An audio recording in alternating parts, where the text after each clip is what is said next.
இந்த 108 வயசாகிற லேடி அடிக்கடி பாலில் குளிக்கிறா. அப்பதான் அவளுடைய ஸ்கின் மெல்லிசா இருக்கு அப்படின்னு சொல்லி பண்றா. இவ குளிக்கிற பால் அந்த ரோட்ல தங்குற ஏழைகள் மக்களுக்கு கொடுக்கறா. அந்த மக்கள் அது தெரியாம அந்த போட்டி போட்டு வாங்குறாங்க.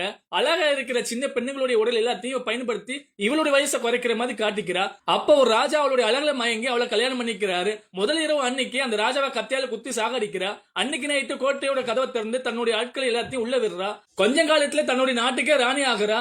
அழகா இருக்கிறதுக்கு பல மேஜிக் எல்லாம் கத்துக்கிட்டு அந்த மேஜிக்னால ஒரு கோல்டன் மிரர் கிட்ட என்னை விட யார் அழகா இருக்கா அப்படின்னு சொல்லி கேட்கிறா. முன்னல இவளுடைய பேரை சொன்னது இப்ப வேற ஒரு பேரை சொல்லுது. அது ராஜாவுடைய மகள், அவதான் இப்ப அழகா இருக்கா அப்படின்னு சொல்லுது. இதுக்காக அந்த பெண்ணை 10 வருஷமா ஜெயில போட்டு அடைச்சுக்கிறா. இப்போ அந்த ராணி என்ன செய்யறானா பால்ல தான் குளிக்கிறா. மறுபடியும் அந்த கோல்டன் மிரர் கிட்ட கேட்க அது என்ன சொல்லுதுன்னா, பல வருஷத்துக்கு நீ அழகா இருக்கணும் அப்படின்னா அந்த ராஜாவோட மகளை நீ கொல்லணும், அது இல்லாம அதோட இதயத்தை நீ சாப்பிடணும் அப்படின்னு சொல்லுது. இவனை பல ஆட்களை அனுப்புறா. அந்த ராஜாவுடைய மகளும் என்ன செய்யறா, அதை வச்சு தப்பிச்சு போறா.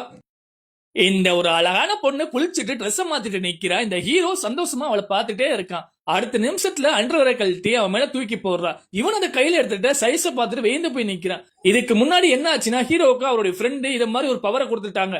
யாரு குண்டா இருந்தாலும் அவருடைய கண்ணுக்கு ஒல்லி அழகா தெரியும். ஓவர் வெயிட்டா இருக்கிற அந்த பெண் அவருடைய கண்ணுக்கு அழகா ஸ்லிம்மா தெரியுது. ஒரு ஹோட்டல்ல 2 பேரும் ஜூஸ் குடிச்சிட்டு இருக்காங்க. அங்க திரும்பி பாக்குறதுக்குள்ள அந்த ஜூஸை குடிச்சு காலி பண்ணிட்டா. படகுல போறாங்க. அப்ப அந்த படகு ஒரு பக்கமா போயிட்டு இருக்கு. அவருடைய கேர்ள் ஃப்ரெண்ட் ஸ்விம்மிங் பூல்ல குளிக்கும் போது தண்ணி ஃபுல்லா மொத்தமா வெளியே வந்துருது. இவருக்கு ஒண்ணுமே புரியல. டின்னர் சாப்பிடும் போது அந்த சேர் உடைஞ்சு போயிருச்சு. இது தெரியாம அந்த ஹோட்டல் மேனேஜர் கிட்ட போய் இவர் சண்டையை போடுறாரு. அந்த பொண்ணு இவருக்கு ரொம்ப பிடிச்சு போவா. அவங்க அம்மா அப்பா கிட்ட போய் பேச போறாரு. பார்த்தா அவருடைய பாஸ் தான். பாஸ் அவர்கிட்ட நீ நடிக்கிறியா அப்படின்னு சொல்லி கேக்குறாங்க.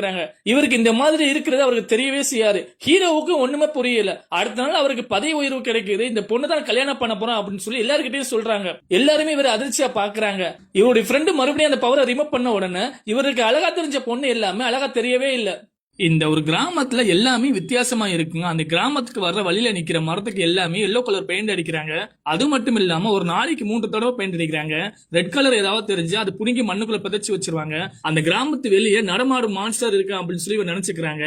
ரெட் கலர்ல வெளியே தெரிஞ்சு அந்த மான்ஸ்டர் அட்ராக்ட் பண்ணு. ஒரு நாள் வில்லேஜ் என்ட்ரன்ஸ்ல பெரிய கரிய துண்டை தூக்கி போடுறாங்க அந்த மான்ஸ்டருக்காக. இப்படி பண்ணுனா அந்த மான்ஸ்டர் அந்த கிராமத்துக்குள்ள வராது.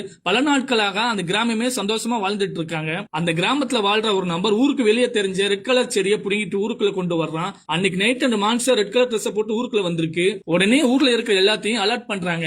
வெளியே நிக்கிற எல்லாருமே வீட்டுக்குள்ள ஓடி போறாங்க. அப்ப ஒரு சின்ன குழந்தை அங்கேயே நிக்குது. இதை பார்த்த ஒரு நபர் என்ன செய்யறான், உடனே அந்த குழந்தையை காப்பாத்துறான். அந்த மான்ஸ்டர் அவனுக்கு பின்னாடி நிக்குது. அவனும் தப்பிச்சு வீட்டுக்குள்ள போயிட்டான். அடுத்த நாள் எல்லா வீட்லயும் ரெட் கலர் வார்னிங் அடிச்சிருக்கு.